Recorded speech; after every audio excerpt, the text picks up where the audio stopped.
मकान का उद्घाटन होता है ना, है, या मकान का पाया रखाता है, कोई नया प्लाट बन रहा है, मकान बन रहा है और उसमें कोई नया पाया, पहली बार अगर कोई पाया रखा रहा है, कोई बीम बन रहा है, कॉलम बन रहा है, उसमें नीचे पाया बना रहा है, तो उसमें जो ब्राह्मण होते हैं, आप जिन वास्तुशास्त्री से पूछेंगे, ब्राह्मण जन से पूछेंगे कि हमारा मकान बन रहा है, खड्डा खुद रहा है, तो उसमें पहले क्या चीज रखें, तो वो बता देगा। इसमें आप नाग नागिन का जोड़ा रख दीजिए, इसमें आप थोड़ा सा कलश में शक्कर भरकर उसमें अमरबेल के टुकड़े डालकर रख दीजिए। पर शिव महापुराण, स्कंद पुराण, वास्तुशास्त्र, अग्नि पुराण और वामन पुराण, ये वामन पुराण के अंतर्गत भी मिलेगा और अग्नि पुराण के अंतर्गत भी मिलेगा कि यदि नूतन मकान के पाए में एक नारियल के गोले में गुड़ भरकर, शमी पत्र रखकर उसको दबा दिया जाए तो उस घर में कभी संपदा की कमी नहीं होती और क्लेश नहीं हो सकता, चाहे कितनी भी अहंकारी बहू क्यों ना हो, चाहे कितना भी अभिमान अभिमत्ता रखने वाली सास क्यों ना बहू, उस सास बहू में प्रेम ही रहेगा, क्लेश नहीं हो सकता। उसमें विवाद नहीं हो सकता। उस घर के अंदर जितने भाई रह रहे हो, जितने कुटुंबी रह रहे हो, परिवार रह रहा हो, उसमें क्लेश का कोई मतलब नहीं हो सकता। चलो याद करिए, पुराने समय में कितना प्रेम होता था भाइयों में, सत्य बोलना, बहनों में, भाइयों में, बुआओं में, इतना बड़ा परिवार और ऐसा प्रेम रहता था, कोई जमीन मांगे ना जायदाद मांगे, ना दुकान का हिस्सा मांगे, ना रकम मांगे, इतना प्रेम कहां से आता था। तो पुरानी बात याद करो, पहले के समय में ये सीमेंट के मकान बनते थे क्या? अरे बोलते जाओ, नहीं। क्या होता था?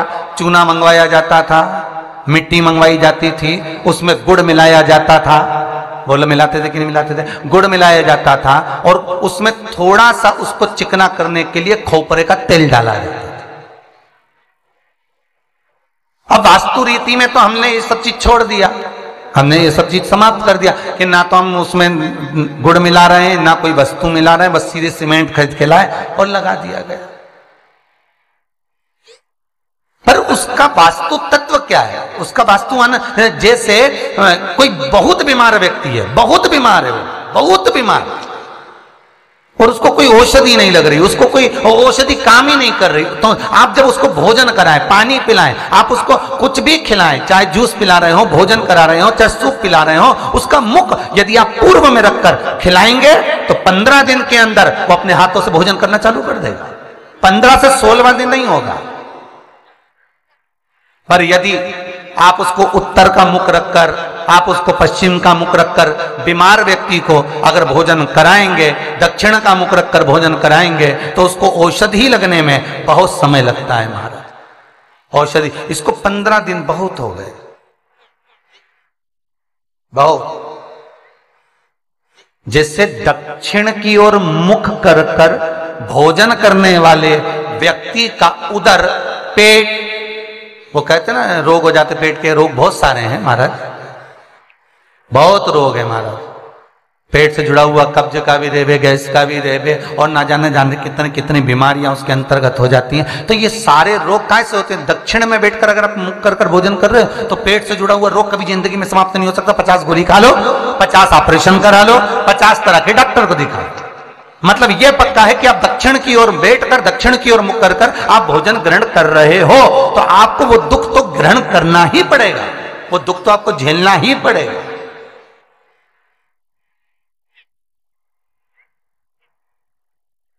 तो भगवान शिव की कथा कर रही है, स्कंद पुराण वर्णन कर रही है महाराज, सुंदर अग्नि पुराण और वामन पुराण कर रही है।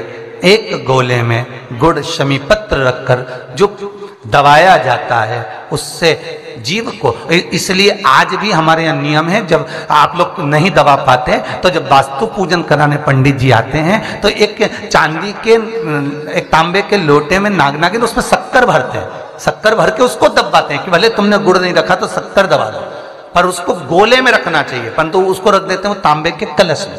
नियम वही है, पर उसको चेंज कर दिया गया समय अवस्था में कर दिया कि उसमें तांबे का कलश रखो, चांदी का नाग नागिन रखो, शक्कर भरो, फिर दबा। और नियम वो है कि नारियल का गोटा हो, गुड़ भरा हो, उसमें भले तुम नाग नागिन रखो चाहे कुछ भी रखो, पर समी पत्र अगर रख दिया तो नाग नागिन की भी जरूरत नहीं है। समी पत्र रख दिया तो वास्तु की मूर्ति रखने की भी जरूरत नहीं है। समी पत्र में 33 कोटि देवता एक एक पत्ती के रूप में उस समी पत्र के भीतर विराजमान रहते हैं, जिसको हम विराजमान कर रहे होते। सुख समृद्धि वैभव आनंद दे। बेलपत्री के पेड़ के नीचे हल्दी का शिवलिंग का निर्माण करो। हल्दी पिसी हुई हल्दी का शिवलिंग का निर्माण करो, उसका पूजन कर कर घी का दिया लगाकर भगवान शंकर की वही हल्दी का शिवलिंग का तिलक अपने हृदय